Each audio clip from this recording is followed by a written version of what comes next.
the insights, always gets it right. Sean's the wild card with a laugh in the night. On Folklore, they banter about the latest fight.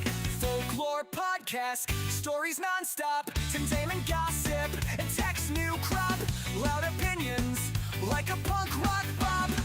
Marcus, Jason, Sean. Hey, welcome everybody to another episode of the Folklore Podcast. I'm your host, Marcus Pittman, and I'm here with Sean Voyage and Jason Rowdy Roddy Farley.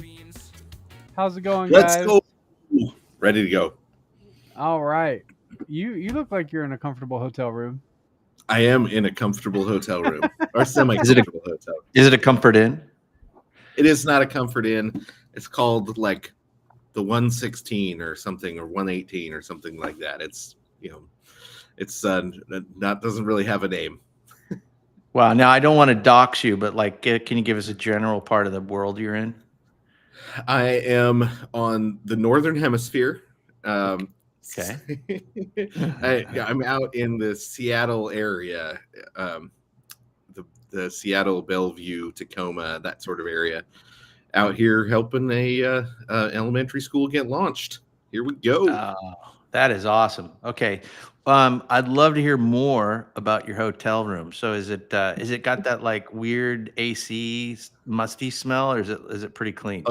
Because it's Seattle, it's like it's been running underwater for 10 years or whatever. So yeah, it's got that hotel must that everything in Seattle has. So well, because it's Seattle, it's like Yeah, that was my bad. I liked it.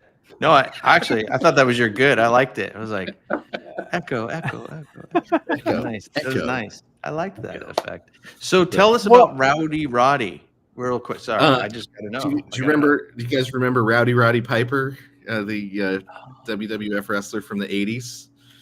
Yeah. So yeah, he's the first man I ever saw wear a kilt, and I thought that's who I want to be when I grow up.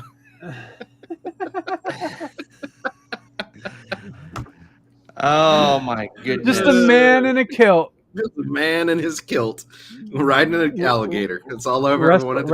Wrestling, other wrestling man in a kilt. It's just Are you part Scottish? Do you have a little Scottish?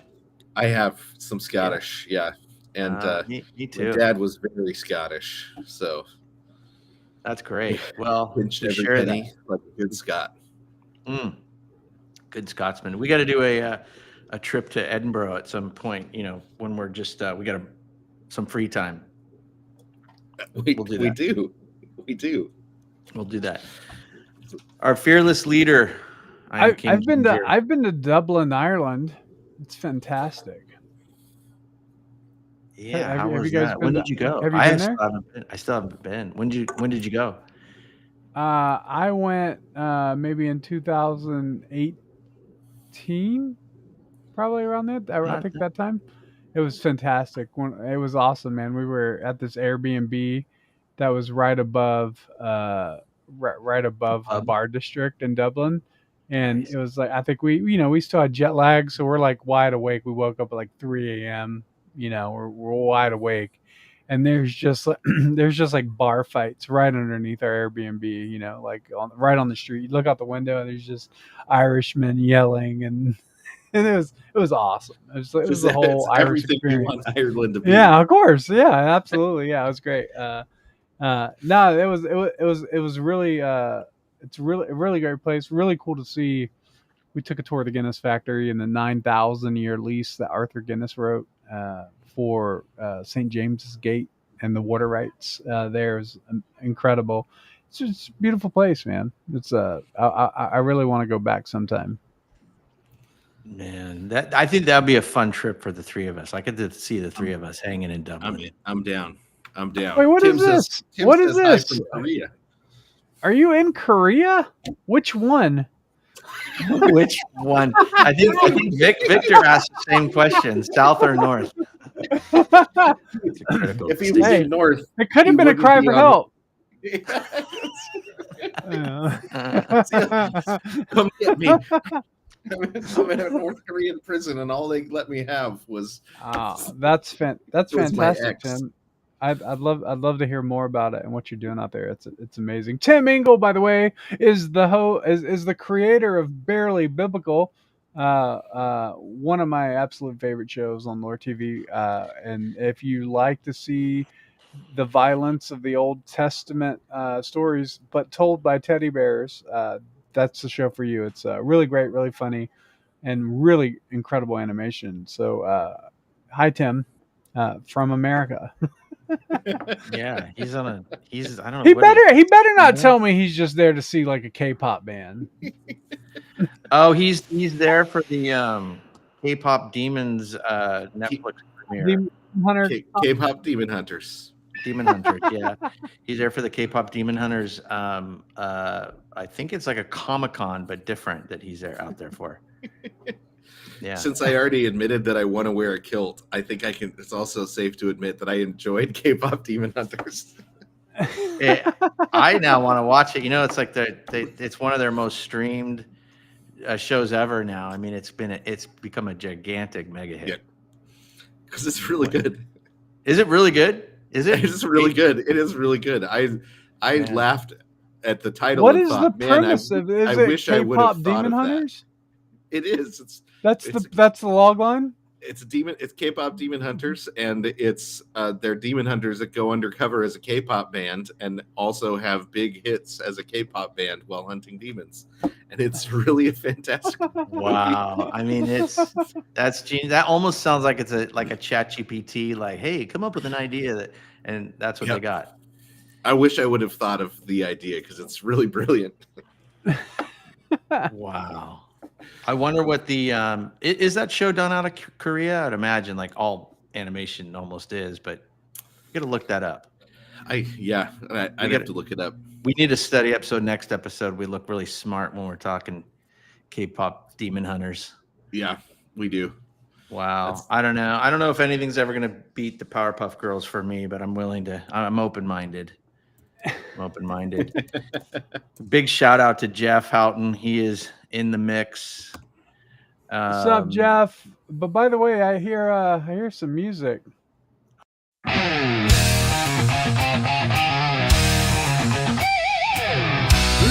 and gentlemen, it's that time again. It's time for Jason's Trivia Lesson.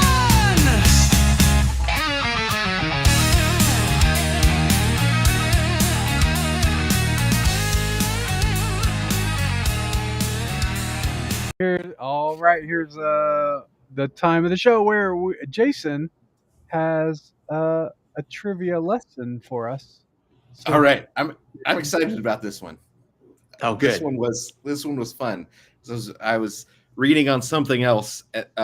Well, you guys have heard about all the stuff going on with NPR, and I thought, when did NPR start? And I found it, and I ended up falling down a different hole and finding some fun stuff. But everyone remembers that PBS, Public Broadcasting Station, was launched in 1970 after Lyndon B. Johnson established the Corporation for Public Broadcasting.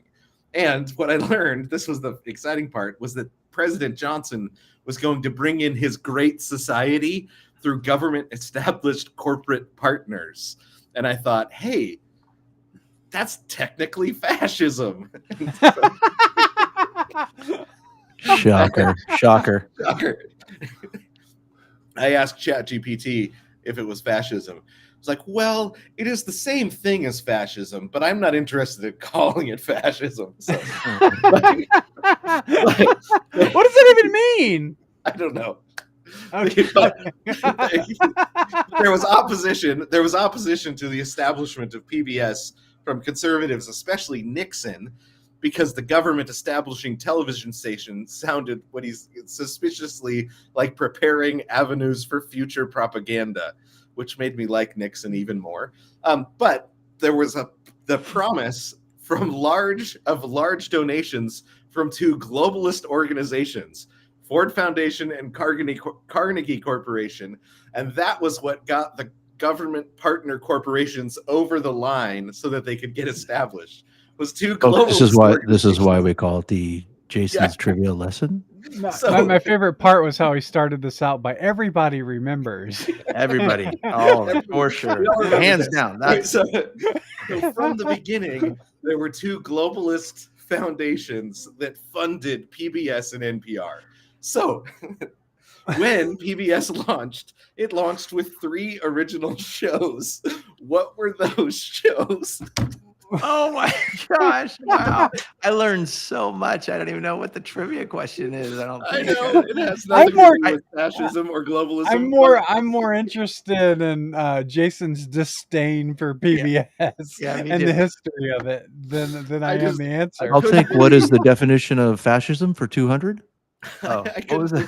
believe that you had fascists and globalists join together to start PBS, and it was just out in the open, and they weren't even trying to hide it. They just were like, "Hey, we're fascists. You're globalists. We've got the ability to create a monopolistic corporation, and you've got money. Let's join together. We'll start." Wow, it sounds like that Pet Shop Boys song.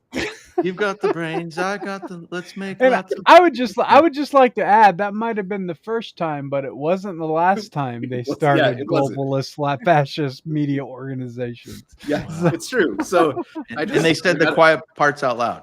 They did. I got pretty excited while reading. I was like, "Oh, this is a great trivia question." Now, the trivia question actually is, what were the 3 original programming shows that PBS started with? 3. Because they looked at what, and this is what was so smart, is they said, we need programs that everyone will agree are good to start with, right? So they knew that What they year had was to this? start. This was 1970. They knew they had to start with shows that that weren't political, they weren't anything. They were just shows that they thought everyone would like, so that they could then build up the viewership and use it later. Very evil smart. But Well, I for sure know the first one. I bet you do. Yeah. So okay. Yeah. I'll hold on to it. Okay. I knew you would know at least the first one. Yeah.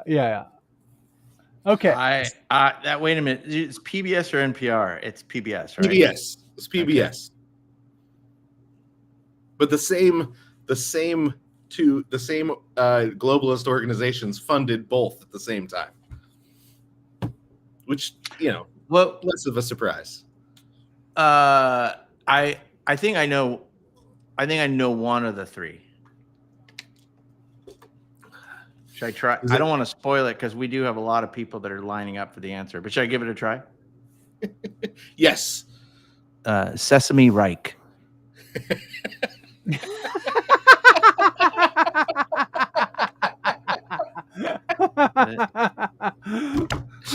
Oh, it's pretty close. It is, huh? Yeah, it is. Yeah. Well, I thought for sure that was it. Yeah. It's either Third Sesame or Sesame Reich. It was one of those. Oh my goodness! Wow, that is that's a big trivia lesson, but I was kind of excited about I'm like, I want to take a nap after that one, and we haven't even got the answer yet. Okay, so everybody stick around for this because the answer is going to arrive at the end of the show, right? It is. All right. The answer to all of your problems is on its way. Wow, I love that they said the quiet parts out loud. So should we get into the meat and potatoes of the show? Yes. Yeah. I think briefly because it's all the rage and on the news is DreamWorks SKG. Did I say it right, or is it SGK? Yeah. SKG. Yeah, SKG. Yeah. Yeah, SKG is Steven Spielberg, Jeffrey Katzenberg, and David Gaffin, and the G is Gaffin. And he is getting I don't even really care to talk. But it's all the news. I don't care. He's getting divorced to his gay husband. It's $9 billion. It's a big divorce thing. It's DreamWorks. It's all involved. I find it interesting, but only because he's the head of what they call the gay mob boss, the gay mafia. he's the mob boss for the gay mafia in Hollywood. So all this push, it's not ending well for him. No. And by the way, it's a badge of honor that First off, none of the movies are making money anymore. So there's that, and yeah. So anyway, you gave that to me. Why do I care, Sean? No, I know. Well, first of all, it's a badge of honor that you didn't pronounce Geffen's last name correctly. That actually gives you serious street cred. The fact that you don't care or know about David, and now I'm embarrassed that I do know it's Geffen. But Geffen, he's one of those guys. He's sort of. What did I say? Gaffen? You said Gaffen. Yeah. Yeah. Well, I was trying not. I was trying not to say Gaffen. So I was just really trying not to do that. So touche. Yeah. No, I mean, this is really not the most important story next to Demon Hunters being one of the top ranked streaming shows on Netflix. But I think it's important to acknowledge that not all relationships work out, and I don't know. Speaking I don't know if there's relationships that do work out. By the way, Taylor Swift and Travis Kelce got engaged. That's right. You guys want to do an over under on how long that will last? No. Anyone? No, I don't do that for marriages. I admire that. I hope it lasts a long time. I actually really do too. Let's at a minimum till death do they part. Okay, I'm going to say is that too much to ask for? I think that should be our hope.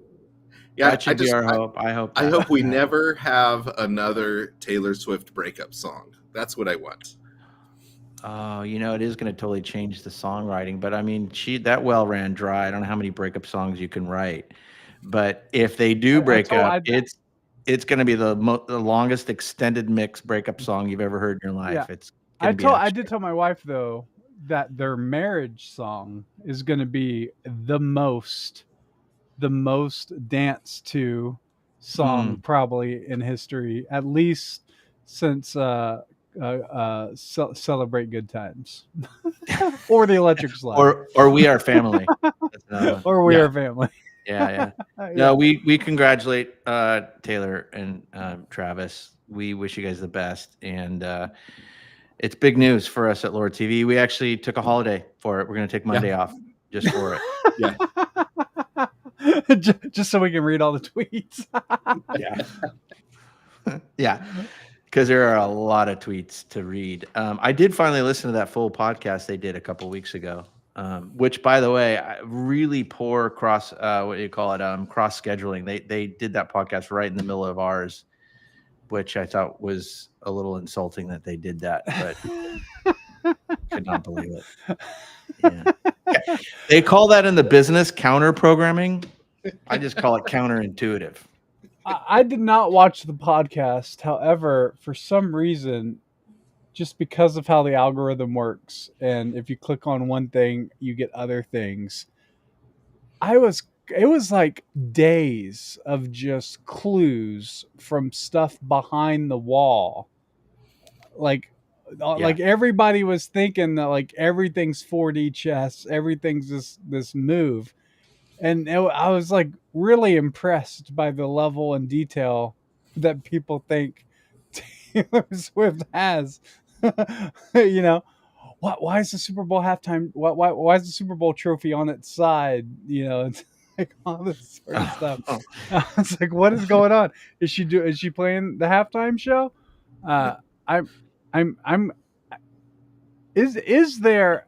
This is a good question for you. What's the website that allows you to do bets on different things? Polymarket. Polymarket. Is there a Polymarket? Maybe the chat help us out. Oh yeah. Is there a Polymarket over under on Taylor Swift performing the halftime Super Bowl? I'm sure there is. There for sure is. I'm gonna bet that there is. Can we make that one? Yeah. What's the over under on whether? I want to know what the over under is and what the value of it is at this point. Because there's got to be one, and I would probably say she's absolutely playing the Super Bowl because nobody will care about anybody else at this point. When's the last time she played she's played the Super Bowl before, right? For sure. Has she? I don't think so.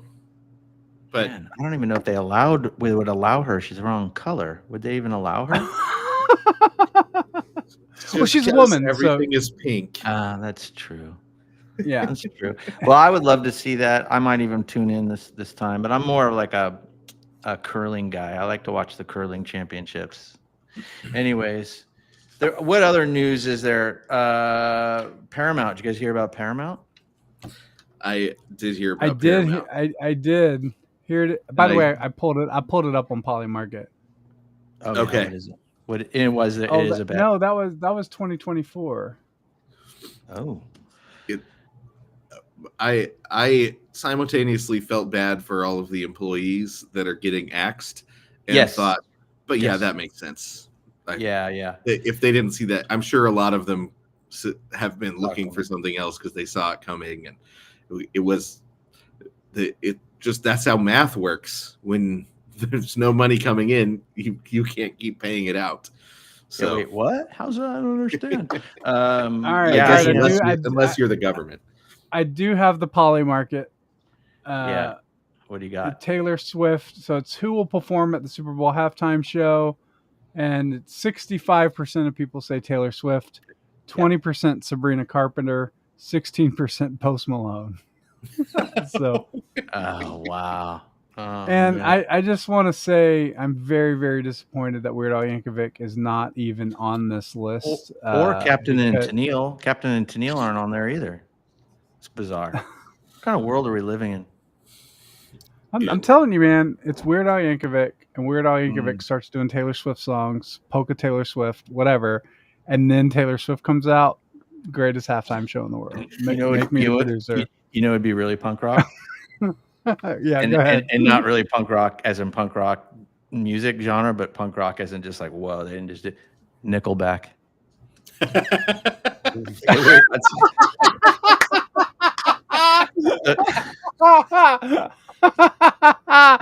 that would be so many people would talk about it. Now I'm checking the Polymarkets to see if there's the buzz about it, like the noise would be insane. Like it really would. I wonder how many people would have to cancel a ticket if they knew Nickelback was going to be there. I don't know, man.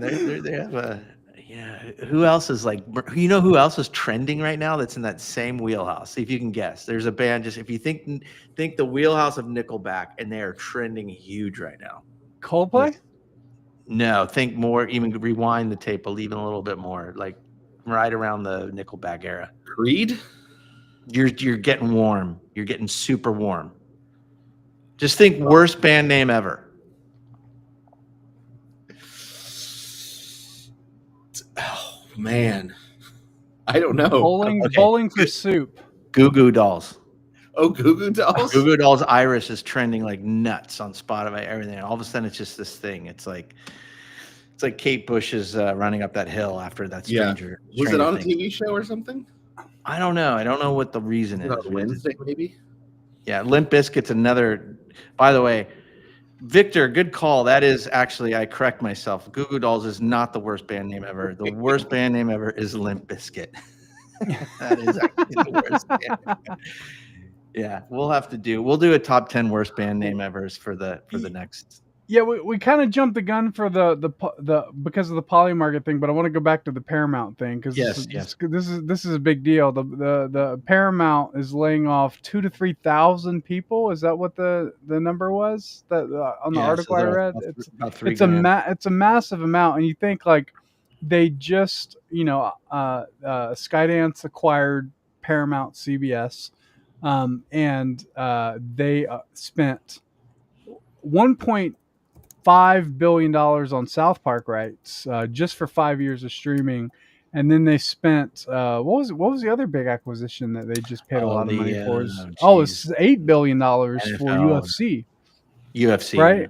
Yeah, so I know. they're already There were so many of those billion acquisitions in the last 2 weeks. I forgot.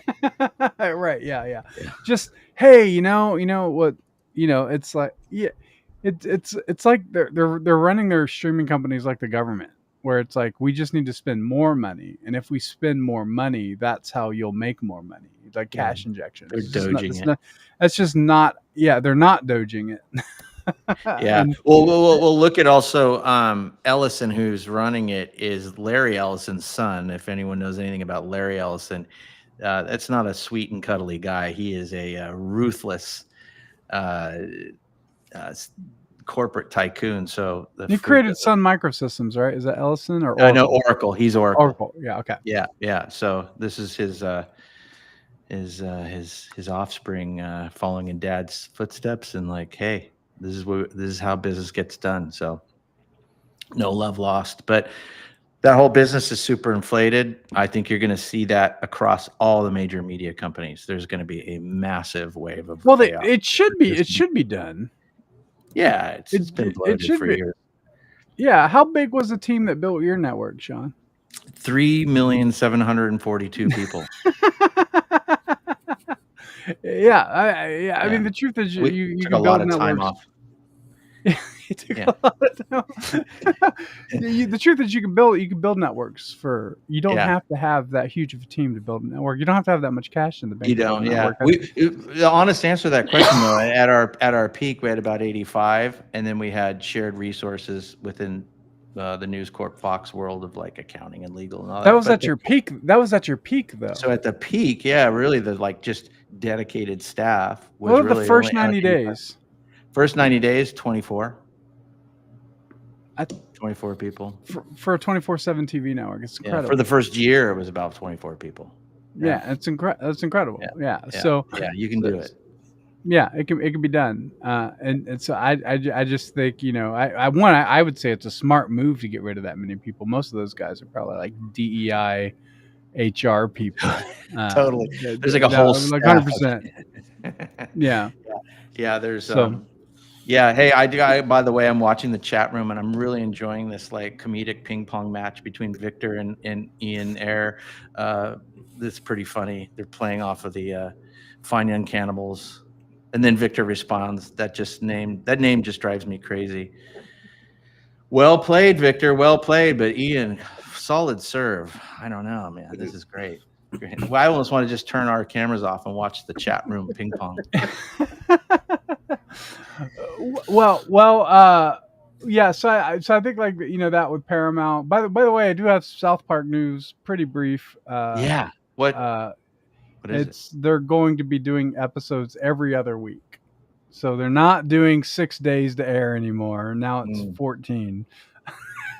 Yeah. So I was wondering because I was going to Comedy Central. I was like, wait, why am I looking at a repeat again? So that explains it. yeah, dude, they got a deal though, right? Like it's like, hey, you guys, $1.5 billion and every other week. Yeah, I think Right. at that point, the money is less important. It's like, hey, can I just have a week off, or just Right. Yeah. maybe? I think though the last 3 episodes have been somewhat about Trump, and I just hope they got that out of their system. and when we can move on to other subjects, because I was just reading Twitter and stuff, and people were like, all right, 3 episodes, guys.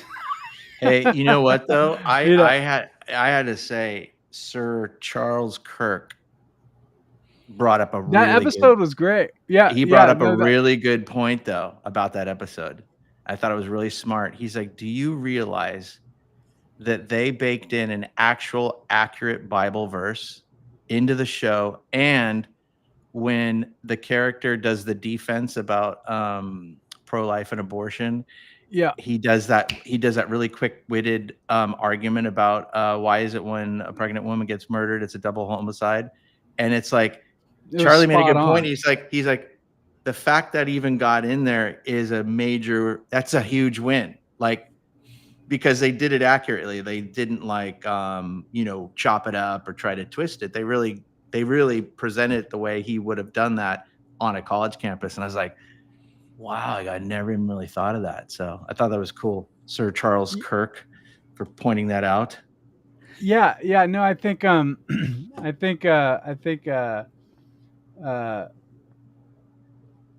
they've always been accurate in their in their satire.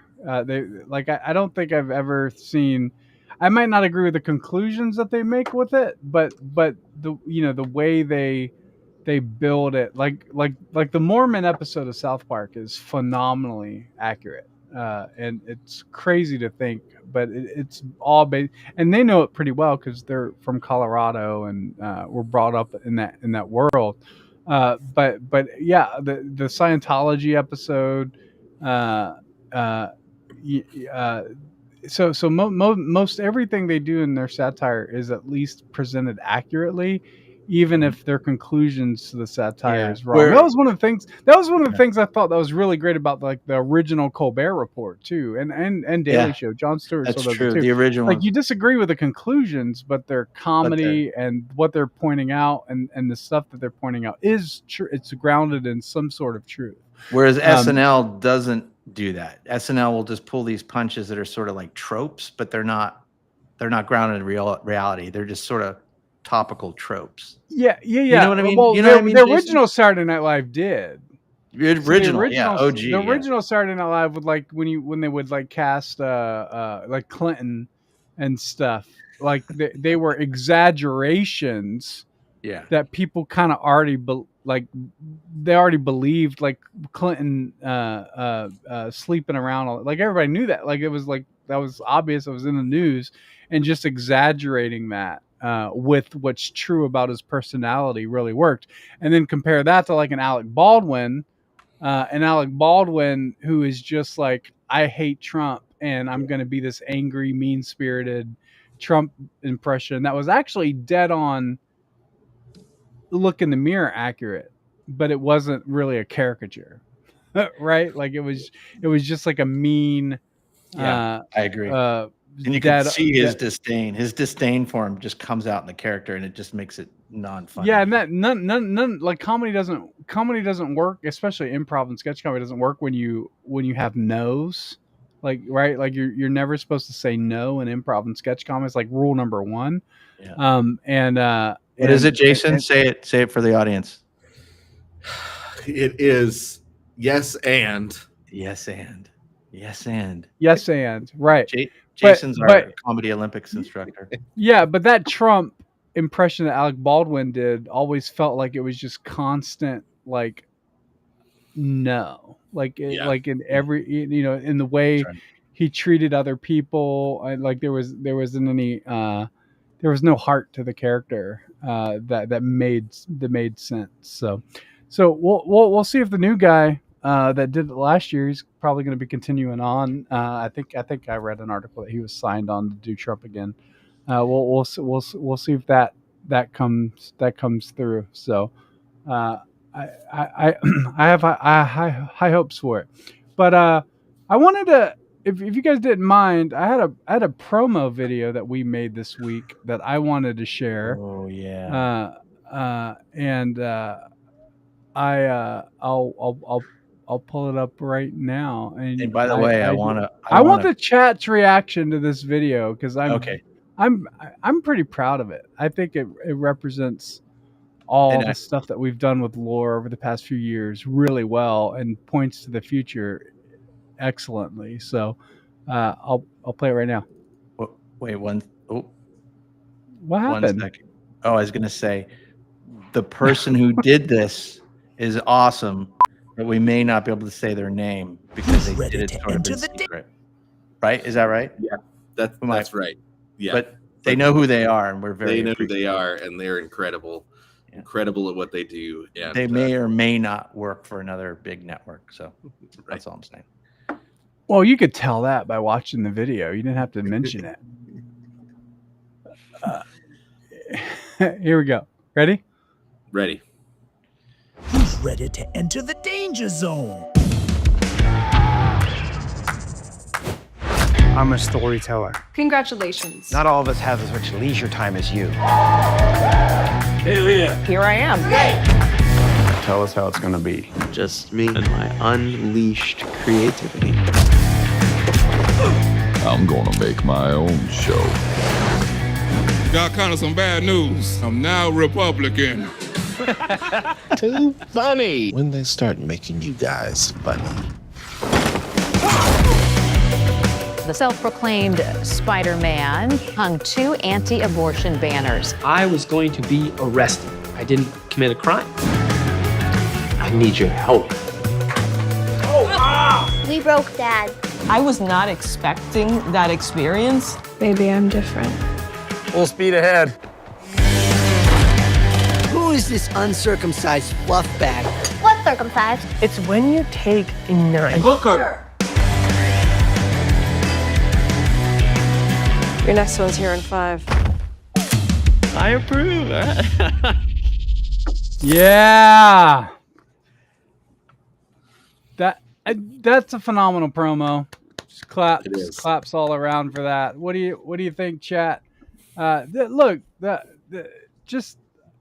just so glad we got that promo. It's such a good way to tell people about what lore is and what we do, and the fact that it's the fans are funding all the movies and TV shows that are on the platform. And I mean, look at Jason, man. Me and you started this. It was just an idea. We were just sitting basically over a beer talking about this here in Moscow, and then it went from the first team, first investment, and then we were able to really we started the website with 0 pieces of content, entertainment, right? 0 pieces. That was our first tagline was sign up for the streaming service with no content. that was our first tagline. We pushed out the streaming service with no content. And, and to see how far we've come is so exciting.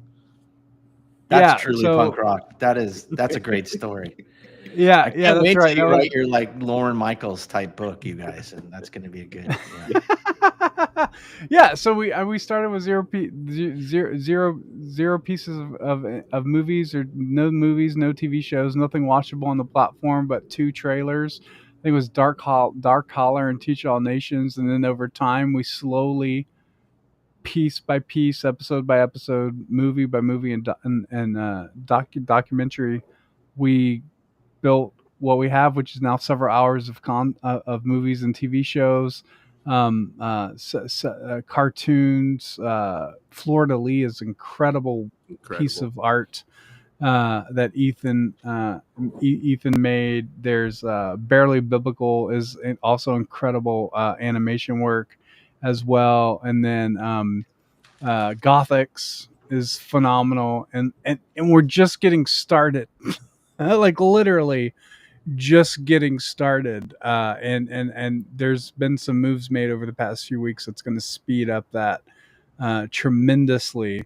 And so I want to encourage anybody that's watching, if you haven't subscribed to Lore TV in a while, I'm speaking to formerly subscribed users, now is the time to return. Go to Lore TV, subscribe, start funding movies and TV shows, and a lot of things are about to happen in very high gear very quickly.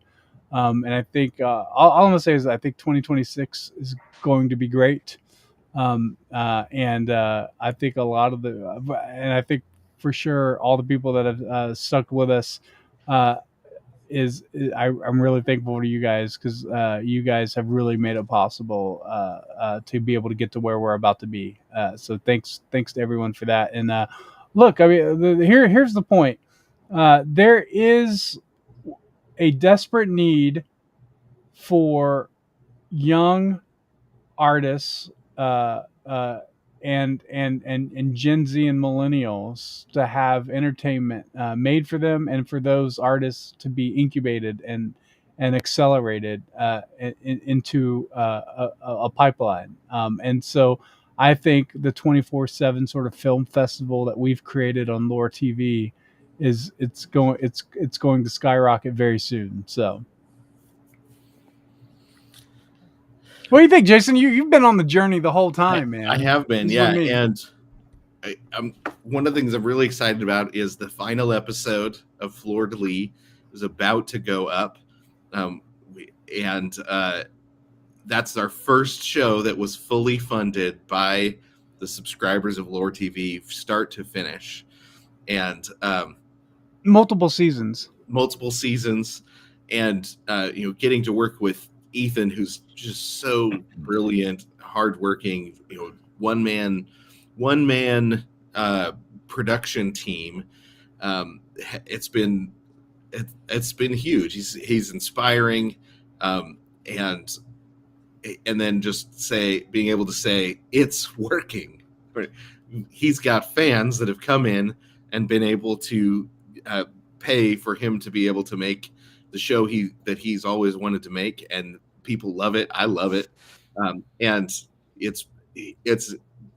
I think it's a signal. It's a sign that what we're doing is working, and it's making it possible for artists to connect with their audience, serve them, and everybody is happy at the end of it. So I'm really excited. Yeah, and we talk about the importance of Gen Z and building stuff out for younger audiences, millennials, Gen Z, that sort of thing. Victor brings up a great point, guys. I don't know how we missed this as the head subject for today's show, but we have to talk about it, and maybe we could talk about it more next week. But I want to bring it up real quick. 1 second. Here it is. Disney's Boy Trouble. Studio seeks original IP to win back Gen Z amid Marvel Lucasfilm struggles. I saw this. I said this in the group chat. I think, but we've been so busy this week. I think it probably just got overlooked in our group chat, and we completely forgot about it. But this is This is amazing. Leadership at Walt Disney Studios have been pressing Hollywood creatives in recent months. Multiple sources tell Variety for movies that will bring young men back to the brand in a meaningful way. Young men defined here by sources ages 13 to 28, aka Gen Z. This is from Variety. First, duh. Every film studio is looking for better ways to convert younger audience into habitual movie goers. I think I think there's probably some cynicism here in this article too about like, well, duh, this is everybody's trying to do it, but that's not that's completely missing the point. The point is they've been neglecting younger audiences because they've been doing IP remakes and movies and TV shows that are based on previous stuff that Gen X grew up with. Really, that's really been their core audience and really what they've been going after. And they've completely neglected Gen Z. But it's not just about, hey, we're going to try to make some stuff for younger audiences. There's a whole worldview problem here that Disney has to encompass. Whereas Gen Z, especially Gen Z men, are into things like masculinity. They want men that'll rescue the princess, and they want the princess to need rescuing. Like all these sort of things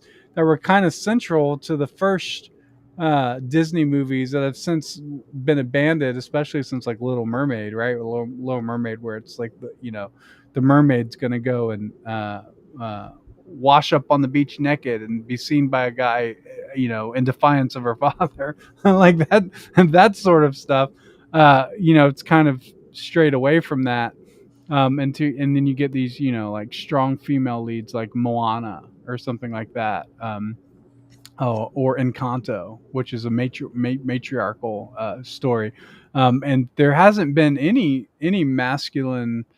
All the Disney movies have really centered on the princess for the most part.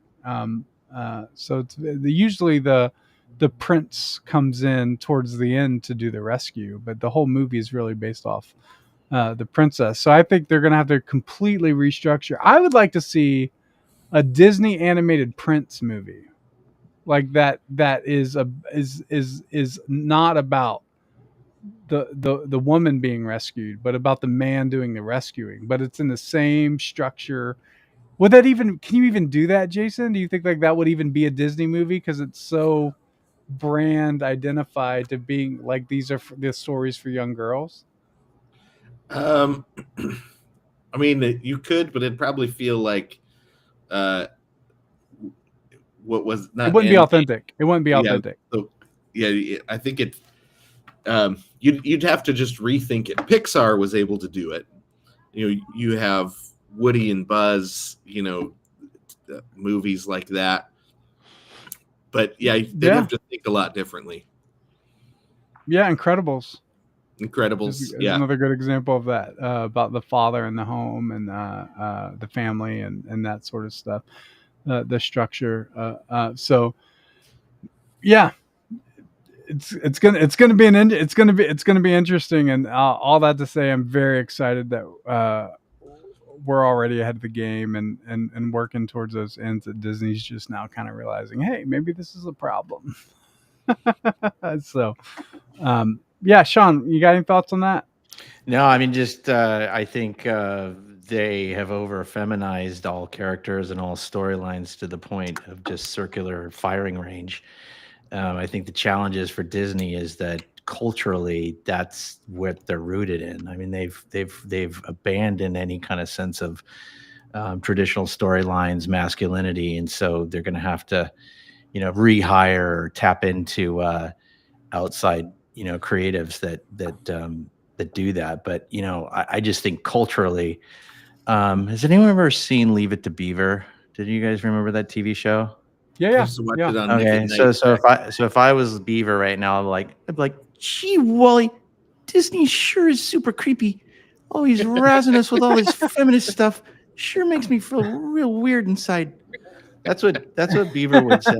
That is a great impression. It's phenomenal. Yeah, I say to Disney, good luck. But they do need to do it. I don't think they just realized it. I think they've known it a long time. But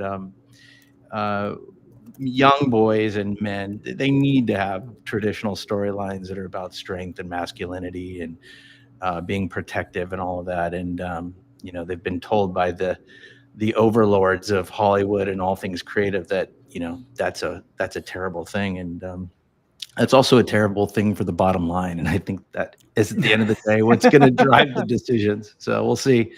Yeah. But we'll still be doing what we're doing over here, which is just awesome stuff.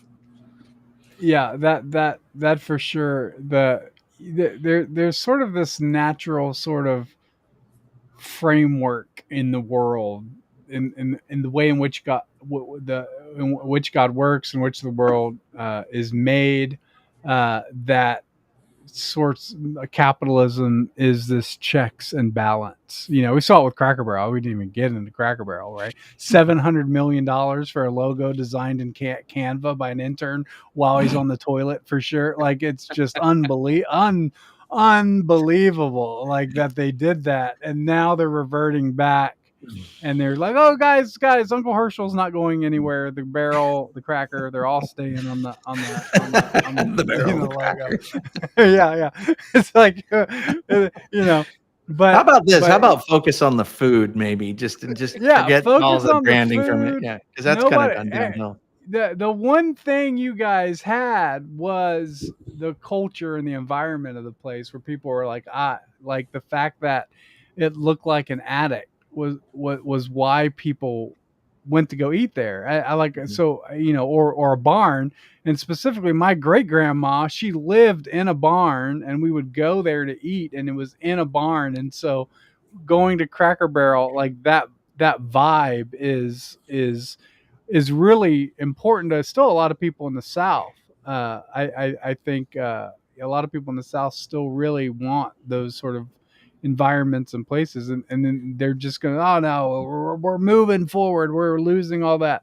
It's exactly what Disney did. It's exactly what Cracker Barrel did. It's what all these companies are doing. They're pushing things forward, really by the decisions of just a few executives, and they're completely abandoning their base. And I would just argue, because I thought about this today, I think they actually worked against themselves from doing this, because of all the remakes and nostalgia films that they were doing, made people long for the past more. So it locked them in to that sort of thing all the more. So now, like, you just brought them up on like a decade of remakes and nostalgia porn, right? Like that's exactly what you did. And now you're like, well, actually, we're just gonna move things forward and abandon all the things we had you long for in these films and TV shows.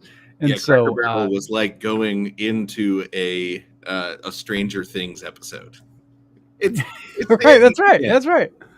Yeah, or Mad Men, depending on how old the stuff was. But up there. But I always like to go read the old ads and stuff like that. But yeah. So you just gave me an idea. Yeah, I think we could also be like a marketing agency. We can do some kind of cross promotion programming development, and we do like Cracker Barrel the musical. and get Tim. We'll pay for you to fly back home early. You do the animation. Victor, I want you to do most of the voiceover work. Ian, I want you to write it. And that would a collab. Yeah, we just need a. I think we have a musical writer, don't we? We do we have a band. Yeah, for sure. We have everything. For sure we do. We have a drum Cracker machine. Barrel the musical, guys. Cracker Barrel. Let's do it. Yeah. By the way, I know every time we talk about these kinds of storylines, we always step back and forget to say, like, think of the hundreds of millions of dollars in free media they just got. Right? No, it's just insane. Yeah. Well, it's the new Coke, right? Is it new Coke? Is it bad Sonic? Right? Like, is it on purpose? Is it some sort of 4D chess marketing move? I don't think it is. Like way too many people lost their jobs and studios shut down because of that Sonic thing. So I don't really believe that was like part of the plan all along. But they just I think they have really gotten used to not paying attention to what the audience thinks or engaging with their brand. The clearest one for me was if you go to Cracker Barrel's X accounts, they only have 3 tweets up. And I think like the last one they had up was from 2016. And then all the new tweets are just auto-botted customer service sort of replies asking for DM to anyone that complains. But there wasn't any like even McDonald's has started doing like sort of like an original brand voice on their X account. Well, Wendy's was the first for sure to do it. And then, now even McDonald's is, and like, you had like Steak and Shake was like was Steak and Shake and Denny's were X accounts were trashing Cracker Barrel this week. It was the most unbelievable. As Steak and Shake for sure, because the owner of Steak and Shake, as I found out, has 10% ownership and has been trying to acquire the rest of it from these people. But yes, there's like apparently like every major board meeting, there's a move by him to take back control and to save the brand, and he hasn't been able to get it, but he's up to 10% right now of ownership. So anyways, we have a trivia answer. Oh yes, we do have a trivia answer.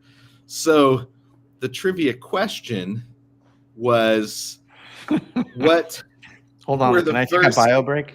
Just kidding. Well, this is the question. PBS launched with 3 original shows. What were those shows? That's the real question. So it just took a long time for me to get there the first time. So can you give us what was the year that PBS launched? 1970. Oh, wow. Okay. Soros, the early years. No, that came later. It was. Yeah. I'm gonna say my 3. Okay. And then you can tell me which ones are wrong. Okay. It's Happy Little Clouds guy. I don't know who that is. The painter. Bob. Yeah. Bob Ross. Bob Ross. That's a really good guess. That's not it, but okay, it's shortly thereafter. Who's the one that did The Joy of Cooking? Julia Childs. Julia Child. Yeah, good guess. That's true. That's it. That's one of them. Okay, and then it's a toss up between Sesame Street and Mr. Rogers. I think it'd be Mr. Rogers. It is Mr. Rogers. Yeah, Sesame Street came later. Mr. Rogers. Yeah. No, There's one more. Well, there's one more. He guessed Mr. Rogers, so there is one more. Yeah, is it Sesame Street? It's Sesame Street. Yeah. Oh, okay. Yeah, okay. You got all three. I was But you weren't thinking guessing like it. I was 70. Like, I was you gotta thinking, actually guess it. Yeah, I thought it was a thinking, trick like, question. No, in my head, like I was like, well, it has to be Sesame Street, but then I was like, maybe that was like 70. Like that was like one of the second shows after that. No, but yeah, okay. They started Yeah, with 3 Sesame Street was my shows. first guess, but I changed it. Sesame Street, Mr. Rogers, and Cooking with Julia Childs. Did I do all 3? You did all 3. You nailed it. That's phenomenal. That's great. I think that's the first time I've ever guessed any of them, and I got all 3 at And you once. got all crazy. 3. Surprise! I knew you guys would get Sesame Street, but yeah, you also got Mr. Rogers and Julia Childs. So they found 3 programs that they knew everyone would love because they didn't have any sort of hint of an agenda or anything. It was just straight educational programming because they knew that they had to build up a reputation before they could start putting in. Before they could re-educate. To be fair, the only reason I knew about the Julia Childs one was because of the HBO show about Julia. That was Cooking on with Julia. a few. It was on a few years ago. It was actual. It was a drama about her doing it, and so a lot of it took place at PBS. So that's where I thought. That's why I decided it was a local PBS station. I think in Boston. The Boston one, yeah. They did it in the Boston PBS, and then when they went national, they took that one national. I believe that's what happened. Most of it came out of Boston originally, yeah. And most of it was all originated out of, yeah. Wow. I miss Mr. Rogers. By the way, I still think that is one of the best documentaries. The Mr. Rogers documentary. Jeff wanted to know what the 2 major funding entities for PBS were. You said it was Carnegie. Ford and it was Carnegie, Ford Foundation, right? And Carnegie, the Carnegie. Carnegie Corporation. Yeah, I can hear the narrator telling me that at the beginning of every episode still. Yeah, you can hear that by the Carnegie Foundation and viewers like you. Right? Like that's exactly what the line is. Yeah, so that's nice. Do we have some Chinese bluegrass? Are we doing Chinese bluegrass today? Are we doing Chinese bluegrass? That's what the band told me they were doing. All right. Yeah, that's what it looks like. Moonlit Strings of Chaos. That's a nice one to go out on. This is I can't and wait. this Chinese bluegrass was actually because of Tim Ingle. I think he said on his Twitter, I saw that he's been really jamming to Chinese bluegrass lately. So I was like, well, I got to hear what that sounds like.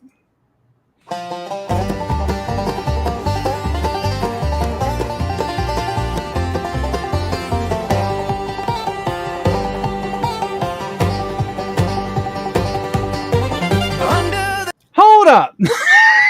that was awesome. Okay, sorry. I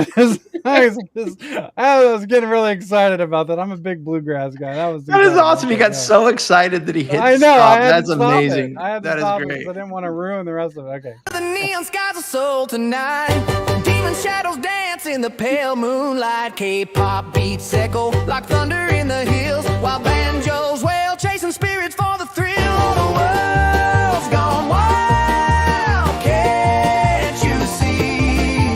Cooking shows and children's dreams on TV.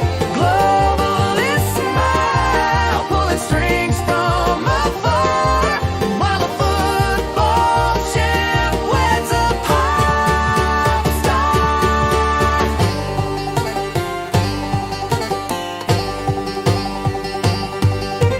Paramount dreams on the silver screen. This is the best one. Whispers where the line. truth's unseen. Nickelback's howling with Weird Al's twist at the Super Bowl. A surrealist wish. Fiddles cry, banjos moan. In this chaos, we're not alone. The world's gone wild. Can't you see? Cooking shows and children's dreams on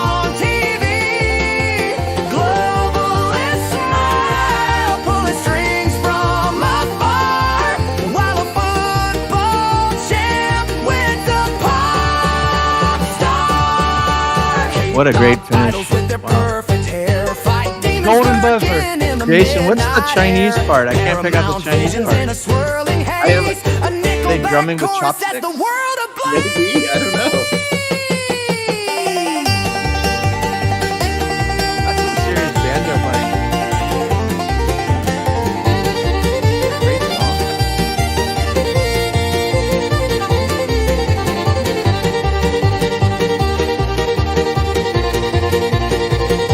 Wow.